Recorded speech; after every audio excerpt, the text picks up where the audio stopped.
हाथों को उठाओ। पवित्र आत्मा, हम तैयार हैं आपको सुनने के लिए,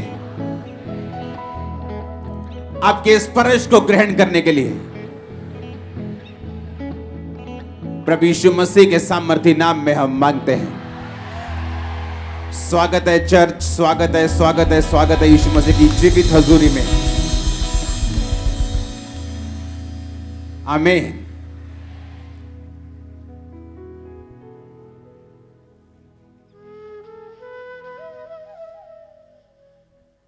हालेलुया। जब मैंने आपको यह बोला था कि पंजाब में लोग अन्न लेने के लिए लाइंस में होंगे, किसी ने बिलीव नहीं किया था। कहते पंजाब में जहां अन्न उगता है, जहां का अन्न दुनिया को खिलाता है, वहां के लोग कैसे लाइन में खड़े हो सकते हैं? सुनो मेरी बात, अपने हाथों को उठाओ। सुनो, हर बात पे आमीन बोलना जरूरी नहीं। अगले 10 साल, जो आने वाले अगले 10 साल हैं वर्ल्ड के लिए, चाहे वो दुनिया की बेस्ट कंट्री हो, चाहे वो आपकी ड्रीम कंट्री हो, परमेश्वर मुझे दिखा रहा है फूड की शॉर्टेज बेस्ट कंट्रीज में भी आपको प्रार्थना करनी है अपने हाथों को उठा के। सुनो मेरी बात, तालियां क्यों बजा रहे हो? सुनो, अगले 10 साल आपको ये बात मैं इसलिए बता रहा हूं कि जब इन्हीं वर्ड्स की तरह ये वर्ड्स भी पूरे होंगे, आपको मालूम होगा कि आप जीवित परमेश्वर की संतान हो, और आपको यह भी मालूम होगा कि ऐसा कुछ नहीं है जो पहले से बताया नहीं गया। एक भी वर्ड ऐसा नहीं है जो आपको पहले से बताया नहीं गया। आपका नाम फेसबुक पे लिखा है, आपके बच्चे कितने हैं वो भी लिखा है, लेकिन जो चीजें मैं आपको बता रहा हूं ये किसी पे नहीं लिखा। अगले 10 साल जो लीडिंग कंट्रीज हैं वहां फूड, जब लोग ऐसे ग्रोसरी स्टोर्स पे जाया करेंगे, वहां उनको जो खाने हैं वो खाली मिला करेंगे और हमेशा शॉर्टेज रहेगी, और ऐसे लोग बताया करेंगे कि अच्छा कितने परिवार में मेंबर हैं, इतने, ओके आपको इतना मिलेगा।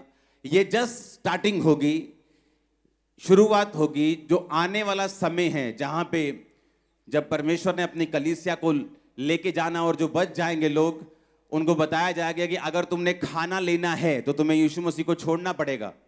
ये उस चीज का जस्ट एक शुरुआत कह लो, या उसका एक एग्जाम्पल कह लो, कि जैसे आपने 100 मेज बनवाने हो और आप मिस्त्री को बोलते हो कि आके पहले मुझे बना के दिखा कि वो मेज कैसा होगा। वो मिस्त्री आके एक मेज बनाता है, वो बोलता है कि ऐसा बना सकता हूं। ये जस्ट एक मेज है, ताकि आने वाले टाइम में लोगों को मालूम होगा कि हमें तैयार रहना है। अभी आपको साल्वेशन इजी मिल रही है, आप मुक्ति प्राप्त करना चाहते हैं, आप आते हैं चर्च में, साल्वेशन ग्रहण करते हैं और चले जाते हैं। आने वाले समय में ऐसा नहीं होगा।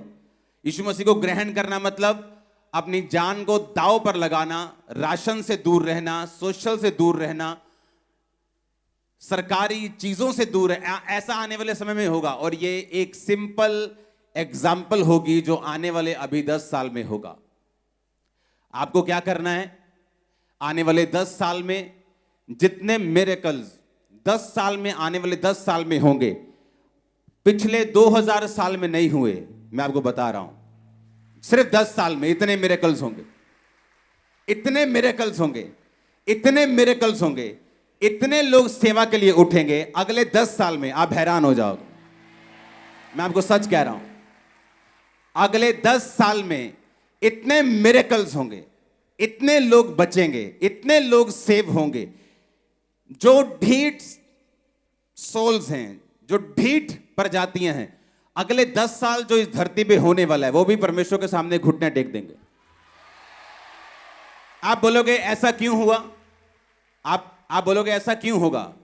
ऐसा इसलिए होगा कि जैसे जैसे ये अंत के टाइम, अंत का घंटा नजदीक आता जा रहा है, परमेश्वर ये चाहता है कि उसकी जो मैजेस्टी है, उसकी जो हॉर्न जिसको बोलते हैं, उसकी जो पावर है, उसकी जो प्रेजेंस है, वो लोगों को मालूम हो।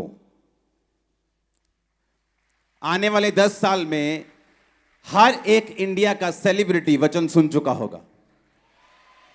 हर सेलिब्रिटी, वो प्रभु में आता है नहीं आता है ये तो हर इंसान का पर्सनल मामला है। आने वाले 10 साल में हर एक सेलिब्रिटी वर्ड सुन चुका होगा, यीशु मसीह को जानता होगा, मिरेकल जानता होगा, पावर जानता होगा, वर्ड जानता होगा। बाकी उसका डिसीजन है वो क्या करता है। आने वाले 10 साल ऐसे मार्वलस होने वाले हैं। जो लोग पवित्रताई में होंगे, जो लोग सेवा करते होंगे, जो लोग परमेश्वर में बड़े और पूरे होंगे, वो चमकना अब छोटा होगा। वो ऐसे मारेंगे लिश्कारा, आंखें बंद कर देंगे लोगों की। आने वाले 10 साल मैं सिर्फ 10 साल की आपको प्रोफेटिक वर्ड दे रहा हूं। जस्ट 10 ईयर, आने वाले 10 साल। हालेलुया। अपने हाथों को उठाओ। शॉर्टेज अच्छी चीज नहीं, लेकिन ये होगा, पवित्र आत्मा कहता है। देशों के साथ, 1-2 देश नहीं, बहुत देशों के साथ फाइट करेंगे, बल्कि देश खाने के लिए। आपको हाथों को उठाना है कि परमेश्वर तेरे लोगों को तू बचा, देशों को बुद्धि दे। इन समयों में तेरा सुसमाचार तेजी से फैले। मांगो अपने हाथों को उठा के थैंक यू जीसस बोलते हुए।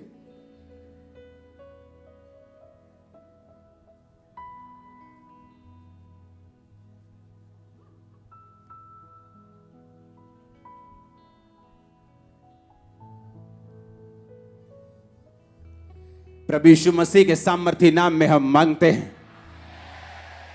अपनी सीट को ग्रहण करो, अपनी बाइबल को उठाओ, अपने होंठों को खोलो, बिना आवाज किए बोलो, परमेश्वर यह वचन मेरे लिए है। अपनी आंखों को बंद करके बाइबल को उठाओ। अगर नहीं है तो आंखों को बंद करके अपने हाथों को उठा के प्रार्थना करो।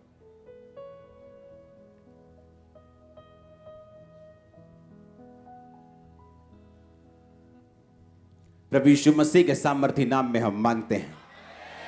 Congratulations church. आज के दिन भी आपका यहां उपस्थित होना, वो बात अलग है। भवन तैयार हो चुका है, अब हम चले जाएंगे, पर ब्रांचेस अभी भी वैसे ही होंगी, तो वो वही एक्सपीरियंस करेंगी जो हमने इतने साल किया है। हालेलुया। और ये अच्छा एक्सपीरियंस, हाँ, और ये अच्छा एक्सपीरियंस। लोग कंप्लेंट करते हैं, हम लोगों को बसेस भेजते हैं, हम उनको एसी हॉल देते हैं, उनको हीटिंग हॉल देते हैं, फिर भी वो चर्च में आते नहीं। हम आपको कुछ भी नहीं दे रहे, फिर भी आप चर्च में मौजूद हैं। पता है क्यों? सुनो, वो मिरेकल जिसकी आप वेट कर रहे हो, वो इम्पॉसिबल काम पॉसिबल होगा आज यीशु मसीह के नाम में आपकी लाइफ। वो अनॉइंटिंग आपके लाइफ पे हिट करेगी आज, और आप सेम वापिस नहीं जा रहे हो। हर वो चीज जो शैतान ने पकड़ी आपकी लाइफ से, छोड़ दे अभी और आउट हो आपकी लाइफ से। हालेलुया। अपनी लाइफ की बिगेस्ट टेस्टिमनी को देने के लिए तैयार हो जाओ। आमीन, आमीन। बिगेस्ट टेस्टिमनी को देने के लिए तैयार हो जाओ। वो स्पर्श जिसका आप इंतजार कर रहे हो, मैंने कहा वो मिल चुका है, आपको देने के लिए टेस्टिमनी तैयार हो जाओ। हालेलुया। अगले 10 साल हमें तैयारी करनी है। अगले 10 साल में अगर आप खड़े रहे और सेकंड आप परमेश्वर की सेवकाई में रहे, हाँ, जितना भी हो सके। एक पास्टर की तरह तो हर कोई सेवा नहीं कर सकता, लेकिन अगले 10 साल अगर आप उस चीज में रहे, मैंने कहा चमकना छोटी बात है, आप लिश्कारा मारेंगे जबरदस्त। ये जो आप आज देख रहे हो, ये मैंने 15 साल पहले प्रोफेटिक वर्ड दिया था, जो आज आप अपनी आंखों से देख रहे हो। अगर आज आप यहां बैठे हो तो लाखों लोग टीवी पे बैठे हैं मुझे देखने के लिए। मैंने कहा था कि लोग टीवी पर मीटिंग को अटेंड करें, तब पता नहीं था कैसे होगा, इंटरनेट नहीं था तब। विश्वास की प्रोफेसी नहीं थी कि आने वाले समय में ऐसा होगा तो मैं विश्वास से एक प्रोफेसी करूं। वो एक रियल प्रोफेटिक वर्ड था, बिना टेक्नोलॉजी का सहारा लिए मालूम हुए कि क्या होगा। आने वाले 10 साल में अगर आपने अपने आप को और अपने परिवार को, अपनी लाइफ को, अपने फाइनेंस को डेडिकेट कर दिया परमेश्वर के लिए, इम्पॉसिबल होगा आपको हराना, आपका टूटना, आपका गिरना, झड़ना। अभी लोग आपके साथ अपनी लाइफ को मैं आपको प्रोफेटिक मैसेज दे रहा हूं आज। अभी तो लोग, अन्य जाति लोग आपके साथ अपनी लाइफ को कंपेयर करते हैं, बोलते हैं अच्छा आपके पास तो ये, अच्छा हाँ हमारे पास भी है, थोड़ा ठीक ठीक है, अच्छा आपके पास ओ ये। पर आने वाले समय में आपकी ब्लेसिंग्स कंपेयर नहीं होगी उनसे। आपकी ब्लेसिंग जस्ट माउथ शट कर देगी लोगों को। मैं सच कह रहा हूं, मैं आपको सच कह रहा हूं। वो ब्लेसिंग जो मूसा ने अजगर बनाया लाठी को, कहते हम भी बना सकते हैं, उन्होंने भी बना दिया। मूसा का अजगर उनके अजगर को खा गया। उन्होंने कहा मूसा ने कहा पानी को लहू बना सकता हूं, बना दिया, उन्होंने भी बना दिया। लेकिन एक टाइम आया जब वो मूसा को कॉपी नहीं कर सके। कहते ये तो परमेश्वर के हाथ का काम है, इसे हम कॉपी नहीं कर सकते।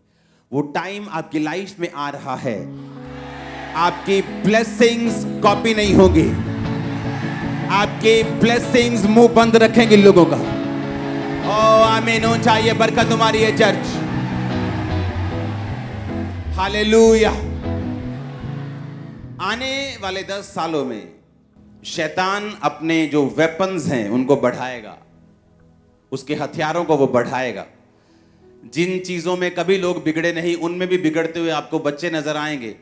नए नए ड्रग्स, नए नए नशे, नई नई चीजें, नए नए सिस्टम, व्यभिचार एक अलग मोड में, एक अलग लेवल पे आपको नजर आएगा। लेकिन ये अगले 10 साल अगर आपने डेडिकेट कर दिए, अगले 10 साल अगर आपने अपना ध्यान परमेश्वर की ओर रख लिया, अगले 10 साल अगर आपने परमेश्वर को पूरा डेडिकेट कर दिए, दैट्स इट। वो आपके 10 साल आपके वंशों तक नजर आएंगे, वंशों तक, जनरेशंस तक। आप चाहते हैं मैं आपको प्रोफेटिक मैसेज दूं? हां, आप चाहते हैं कि परमेश्वर की आवाज को हम सुने और समझें? अगले 10 साल गोल्डन ईयर्स हैं हमारे लिए। आपको जस्ट वो करना है जो बाइबल कहती है।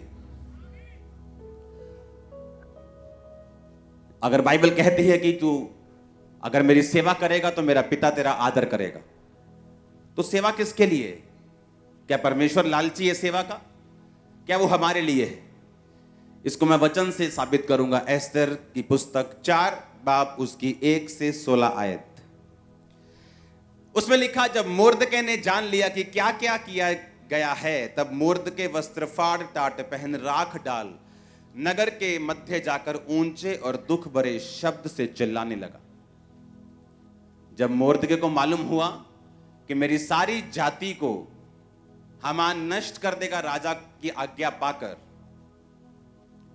तो बाइबल कहती वो चिल्लाने लगा, रोने लगा, टाट पहन लिया।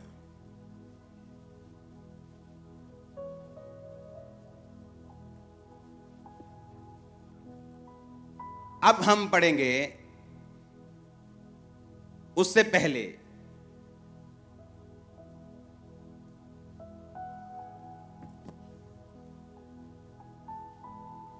ये स्टोरी को समझना जरूरी है। 5 आयत में लिखा, तब एस्तर ने राजा के खोजों में से एक को, जिसे राजा ने उसके पास रहने को ठहराया था, बुलाकर आज्ञा दी कि मुर्दके के पास जाकर मालूम करे कि क्या बात है।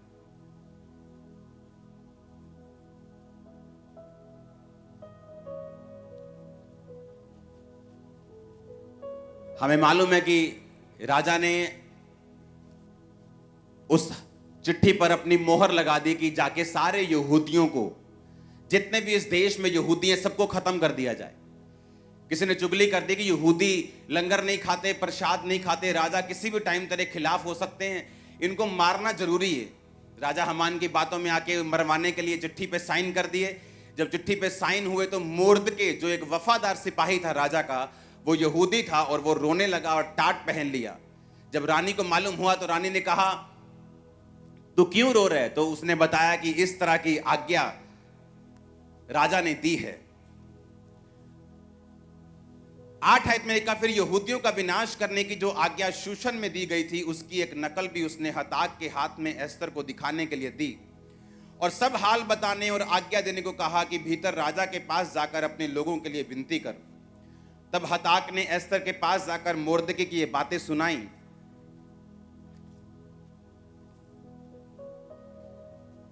अब आगे बढ़ेंगे 11 आयत को। राजा के सब कर्मचारियों वरन राजा के प्रांतों के सब लोगों को मालूम है, क्या पुरुष क्या स्त्री कोई भी क्यों ना हो जो बिना आज्ञा भीतरी आंगन में राजा के पास जाएगा, उसके मार डालने की आज्ञा है। केवल जिसकी ओर राजा सोने का राजदंड बढ़ाए वही बचता है।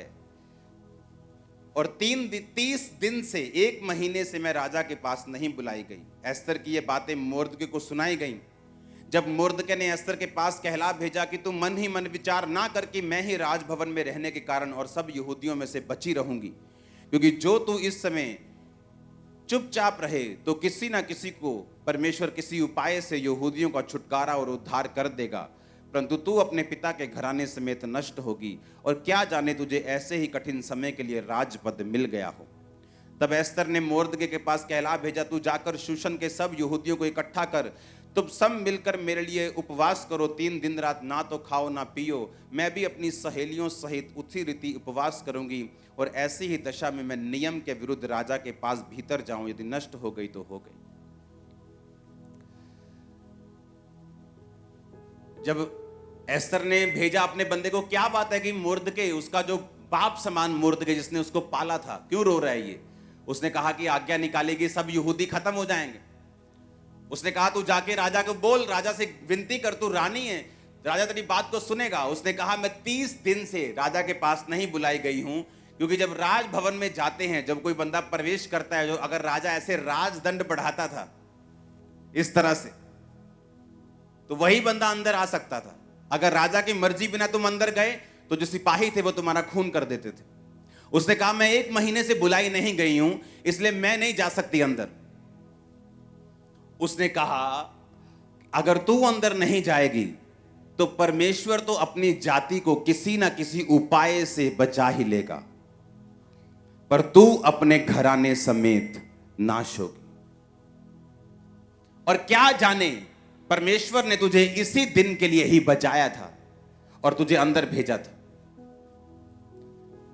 अगर हम सेवा नहीं करेंगे तो जिन रूहों को परमेश्वर ने बचाना है वो किसी ना किसी रीति से तो उनको बचा लेगा, लेकिन बाइबल कहती है कि तू अपने घराने समेत क्या होगी? नष्ट हो जाएगी। और क्या जाने परमेश्वर ने इसी काम के लिए तुझको पैदा किया, तैयार किया, तेरी प्रिपरेशन की, तेरी तैयारी की, ताकि जब ऐसा समय आए तू अपने लोगों के लिए खड़ी हो सके। जब परमेश्वर आपको कुछ करने के लिए कहता है, वो ये नहीं कि आपसे कुछ चाहता है। वो पैसा, वो ताकत, वो टाइम, वो सेवा, बाइबल कहती है वो सब कुछ आप लोगों के लिए है। अगर आज से 17 साल पहले मैंने टाइथ देने का फैसला किया, टाइथ एक हुक्म नहीं है, हुक्म से पहले वो एक कवनेंट है, वो एक वाचा है। आज मैं अगर ब्लेस हूं तो उसी वजह से। उसने कहा कि अगर तू सेवा नहीं करेगी, अगर तू लोगों को नहीं बचाएगी, तो परमेश्वर किसी ना किसी उपाय से लोगों को बचा लेगा, क्योंकि उसी यहूदियों में यीशु मसीह का वंश था। तो परमेश्वर तो अपने वंश को बचा लेगा ताकि यीशु मसीह का वंश नाश ना हो और आने वाले समय में लोग बचाए जाएं, पर तू अपने घराने समेत क्या होगी? नाश होगी। जब परमेश्वर हमें कुछ करने के लिए कहता है, वो सेवा हो सकती है, वो किसी भी तरह का काम हो सकता है, उसके जरिए एक्चुअल में परमेश्वर हमें ब्लेस करना चाहता है और अपने हमारे घराने को वो आशीषित करना चाहता है। उसने कहा तू अपने पिता के घराने समेत नाश होगी, तेरा पूरा घराना नाश होगा, लेकिन लोग नाश नहीं होंगे। हालेलुया। उसने कहा अगर तू बचाई जाना चाहती है, अगर तू चाहती है कि तू बचाई जाए, तेरा घराना बचाया जाए, तो उस समय राजा के पास जा और विनती कर। जब उसने सेवा करने के लिए उसको बोला तो उसने क्या कहा कि आगे बहुत दिक्कतें हैं, मैं राजा के पास बुलाई नहीं गई हूं, मेरी लाइफ का रिस्क है सेवा करने में। तो परमेश्वर ने कहा जो कुछ तू मेरे लिए खोएगा वो कुछ तू पाएगा, जो कुछ तू मेरे लिए छोड़ देगा वो तू पाएगा। अगर तू डर कर मुझे छोड़ देगा तो वो चीजें तू गवा देगा जो तू पाना चाहता है। हालेलुया। मैंने आपको स्टोरी बताई थी ऐसे व्यक्ति की जो मेरी लाइफ में था और उसने यीशु मसीह के लिए पहले सब कुछ छोड़ा, फिर बाद में बैकस्लाइड हो गया, फिर यीशु मसीह को छोड़ के सब कुछ पा लिया और आज सब कुछ गवा दिया, माता पिता समेत।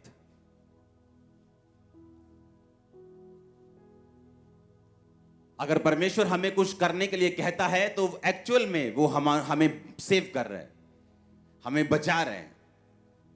आपके परिवार को सेव कर रहा है, आपके परिवार को बचा रहा है। आमीन ऊंचा चाहिए। अपने हाथों को उठाकर बोलो परमेश्वर मैं तेरी सेवा को करने पाऊं। होंठ को खोलो, अंगीकार करो।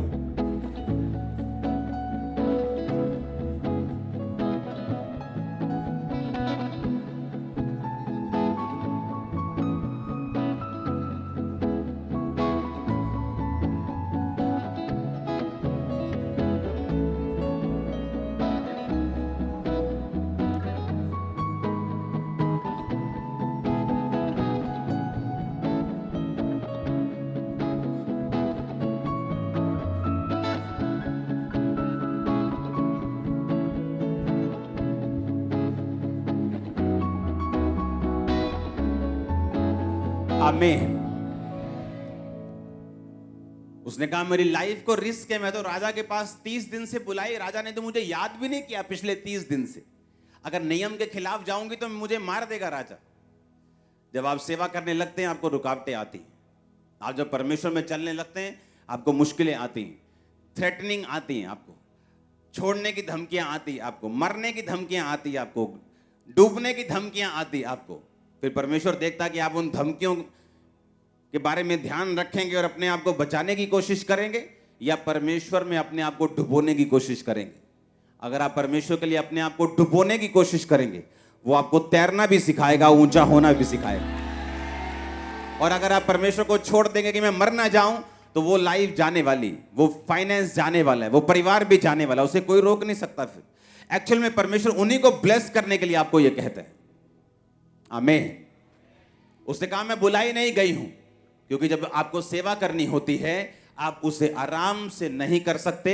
आपको चैलेंजेस आएंगे, वो चैलेंजेस लाइफ पर भी बना सकते हैं, वो चैलेंजेस कई तरह के हो सकते हैं, वो चुनौतियां कई तरह की हो सकती हैं।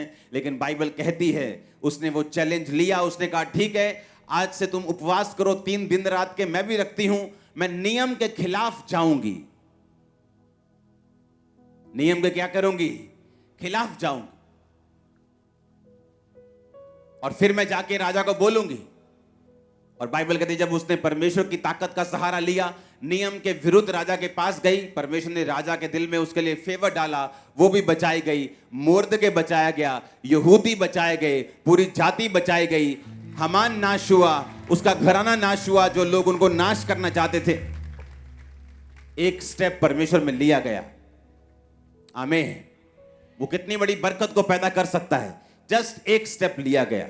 परमेश्वर ने कहा यहोशू मैं तुझे वो देश जो तेरे सामने है, जो मैंने वायदा किया था अब्राहम से, अपने लोगों से, मूसा से, इस्राएलियों से कि मैं वो देश तुम्हें दूंगा, पर ऐसा कर व्यवस्था की ये पुस्तक तेरे मन से कभी भी उतरने ना पाए। इसको अपने मन में रखना, ना तो दाहिने मुड़ना ना तो बाहिने मुड़ना। आप जानते हैं इस्राएलियों की जो सफलता थी वो यहोशू के व्यक्तिगत संबंध के ऊपर, जो उसका परमेश्वर के साथ था, उस पर निर्भर करती थी। कितनी गहरी बात है। इस्राएलियों की सफलता यहोशू की पर्सनल लाइफ जो उसकी परमेश्वर के साथ थी उस पर निर्भर करती थी।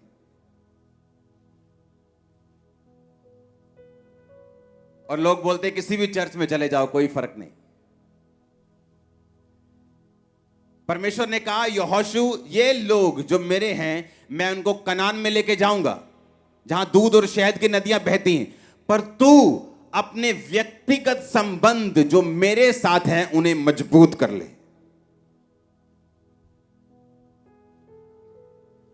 और तू मेरे साथ अपने संबंध को मजबूत कर, ना तो दाहिने मुड़ना ना बाहिने मुड़ना।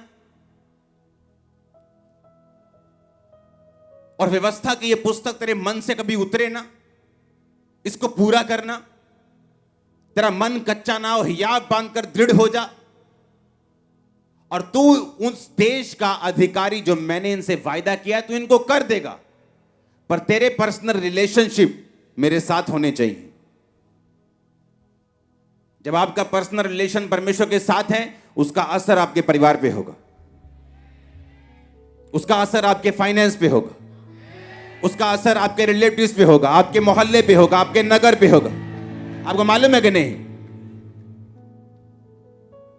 जब आपका रिलेशन परमेश्वर के साथ है, उसका असर सब जगह होगा।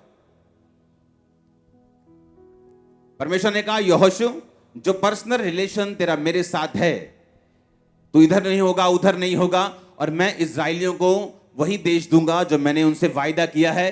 तू इनकी अगुवाई कर, जैसा मैं मूसा के संग था वैसा मैं तेरे संग रहूंगा। हालेलुया। उनकी सफलता इस्राएलियों की यहोशू के व्यक्तिगत संबंध जो उसके परमेश्वर के साथ होने थे उस पर निर्भर करती थी। अपने पड़ोसी से पूछो तेरे परमेश्वर के साथ संबंध कैसे हैं। पूछो अपने पड़ोसी से फिर से, बोलो प्रभु के साथ रिश्ता कैसा है? थोड़ा ऊंचा नीचा हो रखा है कि सीधा सीधा है? हालेलुया। जितना रास्ता सीधा होगा उतना हम ही सीधा चलेंगे, और जितना हम टेढ़ा मेढ़ा रखेंगे उतना हम ही झुटकोले खाएंगे। परमेश्वर ने कहा तू उस देश का अधिकारी इनको कर देगा, पर मैं तुझसे कहता हूं व्यवस्था की पुस्तक से ना दाहिने मुड़ना ना बाहिने मुड़ना, दिन रात अपना ध्यान इन्हीं पे लगाए रखना। Hallelujah, hallelujah.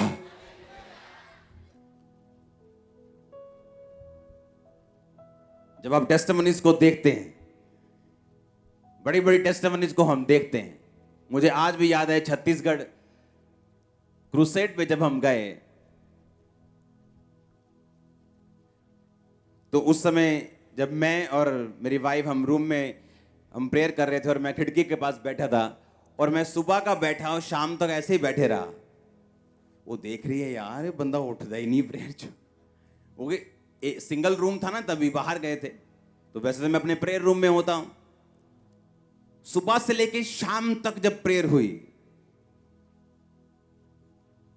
सुनो मेरी बात, मुझे इंग्लैंड में लोग लेने आए, आपको चलना है, आपको ये मार्केट जाना है, वो जब क्रूसेड हुआ मैं किसी जगह नहीं गया और सीधा वापस। यार ये कैसी लाइफ है। लेकिन जब लोग मिरेकल्स को देखते हैं, कामों को देखते हैं, उन्हें मालूम होता है कि जो अगुए की लाइफ है वो आम लोगों की जैसे नहीं है। अगर वो वैसी ही लाइफ जिएंगे जो आम लोग जी रहे हैं, तो उनकी लाइफ में फिर रिजल्ट भी वैसा ही होगा जैसा आम लोगों की लाइफ में।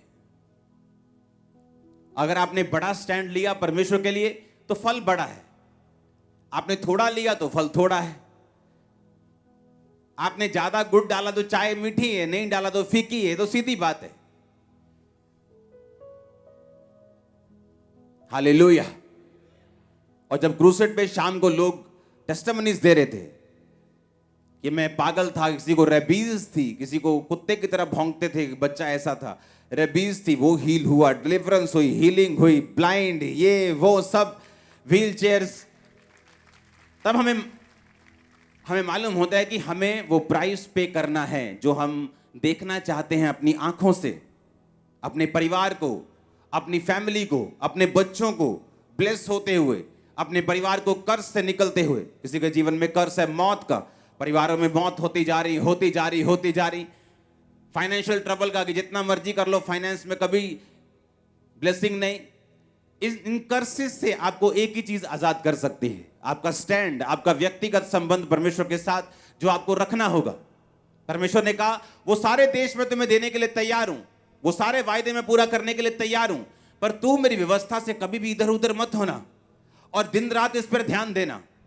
इस तेरे मुंह से निकला करें, अपने मन से इन्हें उतरने मत देना, दिन रात इन्हें बोलना, हियाब बांधना यानी दृढ़ होना, यानी कि तुम हिलना मत, डरना मत, घबराना मत। मुसीबतें परीक्षाएं आएंगी लेकिन तुम इधर उधर मत होना।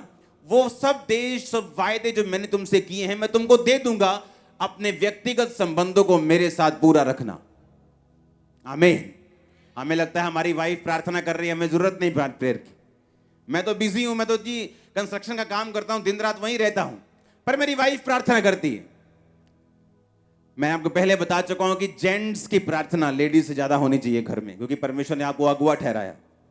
जब अगुवाई अंधा है तो घर कहां जाएगा? अगर अगुवाई अंधा है तो बाइबल कहती है अंधा अंधे को रास्ता नहीं दिखा सकता, दोनों गड्ढे में गिरेंगे। वाइफ प्रार्थना करेगी वो घर को संभाल पाएगी, वाइफ प्रार्थना करेगी ऐसी चीजों को देख पाएगी जो सही नहीं, उसके बच्चों में, उसके पति के, उसके फाइनेंस के, उसके घर में, उन चीजों को वो ठीक कर पाएगी। हस्बैंड प्रार्थना करेगा, परमेश्वर उसकी अगुवाई करेगा आगे बढ़ने में, ग्रो करने में, वो चीजें हासिल करने में जिसके लिए परमेश्वर ने उसे बुलाया है। अगर हम बोलते हैं हम तो जेंट्स हैं, मैं तो जब ये चर्च शुरू होने से पहले जब मीटिंग्स देखता था तो जेंट्स लोग वर्शिप में तालियां तक नहीं बजाते थे, ऐसे बैठते थे सामने सामने अनॉइंटेड वर्शिप पर पूरा जोर लगा रहा है और पूरा आगे गड्डी पई है पंजाबी के अंदर और बंदे देख रहे हैं। हाँ हाँ बहुत वधिया, एक कदी गजल होर सुनाओ। लेकिन अगर आप अब देखेंगे वर्शिप करते हैं पंजाब में, सब एक समान, लेडीज जेंट्स सब झूम के नाच के, हालेलुया। परमेश्वर ने कहा तेरे व्यक्तिगत संबंध मेरे साथ कैसे, और यही डिपेंड करता है कि तू उन वायदों को पूरा ले पाएगा कि नहीं जो मैंने तेरे साथ किए हैं। वो सारे वायदे मैं तेरी लाइफ में पूरा करूंगा जो इम्पॉसिबल है, वो तेरे परिवार का हो, तेरे फ्यूचर का हो, तेरी लाइफ का हो, तेरे कैरियर का हो, तेरे फाइनेंस का हो, पर तेरे मेरे साथ व्यक्तिगत संबंध कैसे हैं। हालेलुया। या तो आप परमेश्वर को अपना प्रथम स्थान दे दो, या सिगरेट को दे दो, या टीवी को दे दो, या शराब को दे दो, या तंबाकू को दे दो, या व्यभिचार को दे दो, या फेसबुक को दे दो, या परमेश्वर को दे दो, तो या यूट्यूब को दे दो, या सारा दिन मोबाइल में लगे रहो, या परमेश्वर के साथ बातें करने में लगे रहो। जितना हम परमेश्वर के करीब जाएंगे उतना वो हमारे लिए हेवन ओपन कर देगा। जितना हम परमेश्वर के करीब जाएंगे उतना हमारी आईज ओपन होंगी और वो देख पाएंगे जो पहले देख नहीं पा रहे थे। एक व्यक्ति आज स्पिरिचुअल हो सकता है और कल शरीर में हो सकता है, अभी स्पिरिचुअल हो सकता है, 1 घंटे बाद वो शरीर में भी हो सकता है। ये फाइट है जिसे हमने लड़ना है। आमीन। इस फाइट को लड़ना है और जीतना है, अपने लिए जीतना है, परिवार के लिए जीतना है, देश के लिए जीतना है। अगर हम ब्लेस होंगे तो सब ब्लेस होंगे। अगर आप ब्लेस होंगे तो हमारा घराना बचाया जाएगा, तू बच, तेरा घराना बचाया जाएगा। परमेश्वर ने कहा, उसने कहा अगर तू परमेश्वर के लिए कुछ नहीं करेगी तो तू अपने घराने समेत नाश हो जाएगी, लेकिन परमेश्वर किसी तरीके से अपनी जाति को बचा लेगा, लेकिन तेरा कुछ नहीं होगा। जब परमेश्वर आपको बोलता है ये नहीं करना, वो नहीं करना, ये करना है, वो करना है, तो इसका मकसद परमेश्वर नहीं, इसका मकसद आप लोग ही हैं, इसका मकसद आपका परिवार ही है, इसका मकसद आपका फाइनेंस, आपका फ्यूचर, जिसे परमेश्वर देखना चाहता है एक लेवल पे, वो ही है। ग्रेस को ग्रहण करो आज खुदा के साथ चलने की। हर एक अनहोली, अनगॉडली और वो चीज जो शैतानी लाइफ से आउट हो अभी यीशु के नाम में। हर वो चीज जो पाप से उत्पन्न हुई आपकी लाइफ में, आपको झगड़ा हुआ है, होली गोस्ट फायर आपके सिरों पे आई यीशु मसीह के सामर्थी नाम में। आमीन। चाहिए बरकत आपकी चर्च। Hallelujah, hallelujah. तैयार हैं व्यक्तिगत संबंधों को मजबूत करने के लिए, तौबा करने के लिए। आमीन। तौबा करने के लिए। खुदाबंद मैं तौबा करता हूं, अपने संबंधों को तेरे साथ मजबूत करता हूं। लाइफ में मौसम आते हैं, बारिश आती, तूफान आता है, सर्दी गर्मी, स्पिरिचुअल लाइफ में मौसम आ सकते हैं जहां आपको लगता है खुदाबंद काम कर रहा है बहुत अधिक, 1 मिनट में सुन रहा है, सुबह प्रार्थना कर रहा हूं, शाम को सुन रहा है। ऐसा मौसम भी आएगा जब आपको लगेगा कि परमेश्वर बिल्कुल सुन नहीं रहा, वो कहाँ है, मेरी लाइफ में काम क्यों नहीं हो रहा। हर मौसम में आपको खुदा के साथ वफादार रहना होगा, अपनी वफादारी साबित करनी होगी, फेथफुलनेस साबित करनी होगी। हालेलुया। उसने कहा अगर मैं किसी को पुत्र बनाता हूं तो कोड़े लगाता हूं, अगर तेरे कोड़े नहीं लगे, तेरी परख नहीं हुई, तो तू अभी जायज संतान नहीं। उसने कहा नाजायज संतानों की कोई परख नहीं करता, लेकिन जायज संतानों की परख होती है। अगर तेरी परख हो रही है तो थैंक्स कर, अगर वो पुत्र बनाता है तो कोड़े भी लगाता है। हालेलुया। आपको अपनी फेथफुलनेस साबित करनी, अपनी वफादारी साबित करनी, परमेश्वर के साथ चलना है। मैंने लोगों को देखा है, जब वचन मालूम नहीं होता तो उनके सवाल भी, उनकी प्रेयर रिक्वेस्ट भी मूर्खता से भरी होती। खुद शराब पीते, आकर बोलेंगे मेरी वाइफ की हीलिंग के लिए प्रार्थना करना। खुद बाहर औरत रखी होगी, आगे बोलेंगे मेरे फाइनेंस के लिए आप प्रेयर करना।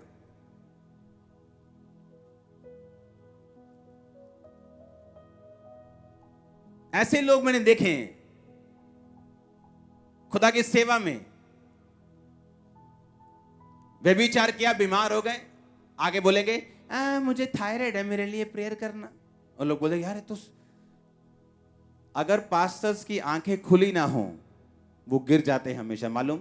उनको लगता है सब तरफ बीमारियां ही बीमारियां हैं, पर वो उसका कारण नहीं ढूंढ पाते।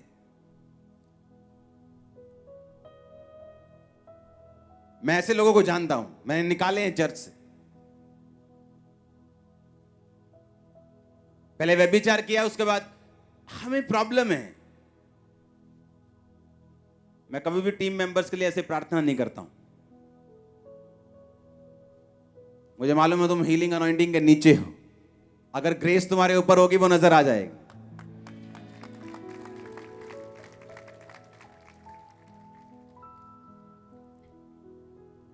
अगर तुमने इतने साल कुछ सीखा होगा तो वो नजर आएगा, लेकिन अगर तुम गुनाह में फंसे हो तो मैं कुछ नहीं कर सकता। उसने कहा अगर तू कुछ नहीं करेगी तो परमेश्वर तो कहीं ना कहीं से काम कर देगा, पर तू अपने घराने समेत नाश होगी। इसलिए उसने कहा तू बच, तेरा घराना बचाया जाएगा। इसलिए मैंने जब परमेश्वर को ग्रहण किया, खुदा ने मुझे बुलाया, उसने मुझे ढूंढा, तो मैंने अपने परिवार को प्रीच नहीं किया, मैं परमेश्वर में चला, खुद बचा, मेरा परिवार बचाया गया। हालेलुया। क्योंकि वचन से बाहर होकर आप कुछ नहीं कर सकते। अगर उसने कहा तू बच, तेरा घराना बचाया जाएगा, तेरा फाइनेंस बचाया जाएगा, तेरे बच्चे बचाए जाएंगे, माता पिता बचाए जाएंगे, तेरा सारा हाउस होल्ड, उसमें फाइनेंस भी आता है, उसमें सेहत भी आती है, उसमें परिवार भी आता है, वाइफ भी आती है, हस्बैंड भी आता है, सब आते हैं, वो बचाए जाएंगे अगर तू बचाया जाएगा तो। उसने इसलिए आपको बनाया था कि आप उसके साथ संबंध को स्थापित कर सकें। Hallelujah, hallelujah.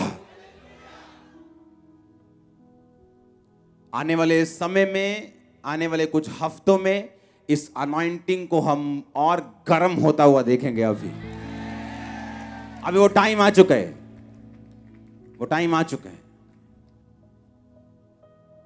अपने हाथों को उठाओ। Thank you Jesus. हमारे YouTube चैनल को सब्सक्राइब करें ताकि आप परमेश्वर के गहरे भेदों को जान सकें कि कैसे आप परमेश्वर में बढ़ सकते हैं, कैसे आप दुष्ट आत्माओं से, नशों से, बीमारियों से और वंशों के श्रापों से आजाद हो सकते हैं।